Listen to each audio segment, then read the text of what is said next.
321 রানের বড় সংগ্রহ করার পরও বছর শেষে ওয়ানডেতে ভাগ্যটা যেন সাথে ছিল না টাইগারদের। আমির জাঙ্গু এবং কেসি কার্ডের দুর্দান্ত ব্যাটিংয়ের কারণে জয়টা যেন সহজভাবেই নিয়ে নিল ওয়েস্ট ইন্ডিজ। অভিষিক্ত জাঙ্গু ক্ষান্ত হলেন সেঞ্চুরি করে। শেষ ম্যাচে টাইগাররা হেরে যায় 4 উইকেটে। তবে বোলিংয়ে শুরুটা ভালোই পেয়েছিল বাংলাদেশ টাইগাররা এবং 100-র আগে 4 উইকেট নিয়ে বেশ চাপে ফেলেছিল স্বাগতিক ব্যাটারদের। তবে পঞ্চম উইকেটে 132 রানের জুটি গড়ে দলকে জয় এনে দেয় কেসি কার্ডি ও জাঙ্গু।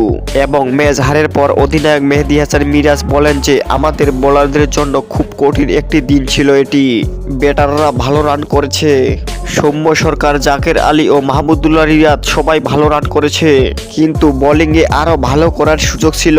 মাঝের ওভারে আমরা উইকেট নিতে পারিনি, এটি আমাদের বোলারদের বড় ব্যর্থতা ছিল। চ্যানেলটিতে নতুন দর্শক হয়ে থাকলে অবশ্যই চ্যানেলটি সাবস্ক্রাইব করে পাশে থাকবেন। ধন্যবাদ।